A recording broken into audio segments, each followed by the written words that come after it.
दिनैहाय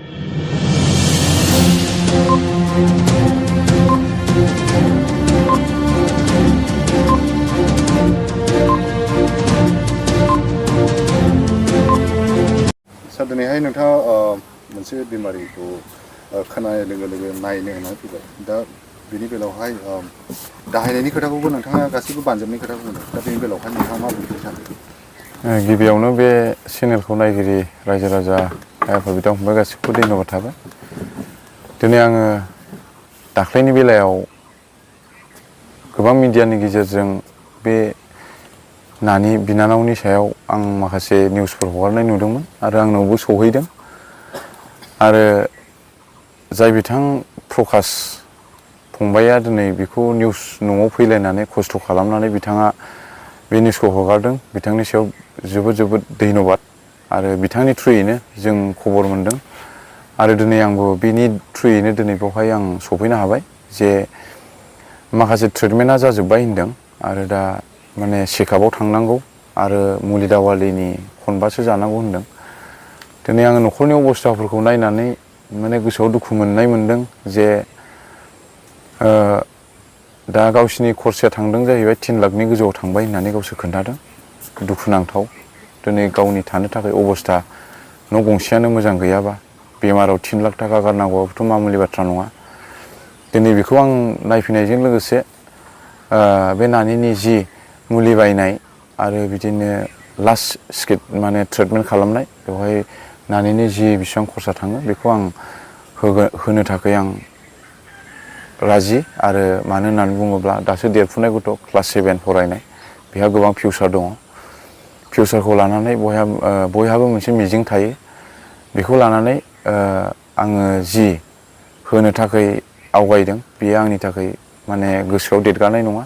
मानो होनना बुङोबा मानसिजों मानसि सहाय होलायनाया बयनिफ्रायनो देरसिन धोरोम। बेखौ साननानै दिनै आङो जाय बिनानाव बेबो गोबां फरायनानै जाहाथे गावनि थांखिखौ नाजानानै चेलेन्जजों लोगोसे सानसे समाव जाथिनि हारिनि आरो गामिनि मोनसे नुथिखौ बिथाङा दिन्थिनो हायो आरो बिथांखौ सोरबाफोर बायदिया माबा मोनसे बुंदोंबो जानो हागौ नाथाय सोरनि खाफालाव माबायदि लिरनाय दं रावबो बुंनो हाया। दिनै बिथाङा सासे बेमारिबाबो सानसे समाव गोजौ थाखोनि सासे मानसिबो जाहैयो। दिनै मानसिनि जिउआ दानो दं दानो गैया अब्लाबो मानसिया उन्दैबाबो गेदेरबाबो बबे समाव थैगोन बेखौ रावबो मिथिया नाथाय नानिनि बे जि थांना थानायनि बेला बेयाव इसोरा निस्सय बिथांखौ दैदेनलांगोन आरो इसोर बिथोन होनाय बायदि बा इसोरा जोंखौ बाहाय थोनहरनाय बायदि दिनै बिनानावनि जि हालोदाव नुफैनानै आं गोजोननाय मोनदों जाहाथे बिनानावा सानसे समाव गावनि थांखियाव सहैनो हायो बेनोसै आंनि बुंनांगौआ। बेमारखौ नायनो थाखाय जिसु सारा बेवहाय फैदों आरो माखासे दाहायनि थाखाय अनसुंथाइ होननानै बुंदों दा बिनि सायाव मा बुंगोन? आच्चा गिबियावनो नोंथांमोननि चेनेलजों जे नैबे बेमारिखौ नायनायाव जोंहा समाज सिबियारि जेसे बिथाङा जे दा बुंदों माने ट्रिटमेन्ट जाखांनायनि उनाव जेसेबां मानि दा ट्रिटमेन्टखौ नायफिननांगौ जाना फैदों दा बिनि सायाव बिथाङा जे गासैबो बेमाराव जेसेबां माने मुलि बायनाय ट्रिटमेन्टआव नायफिननाय बिनि फैसाखौ बिथाङा होफिनगोन होननानै बुंदों दा बिनि सायाव आंहा आरो समाज सिबियारि हिसाबै बिथांखौ आङो बाख्नायो। बिथाङा गासैबो एरियायावनो फ्रायानो जोंनि गामियावबो बुंजायो बाहेरायावबो बुंजायो माने समाज सिबियारि हिसाबै बिथाङा नायगासिनो दङ।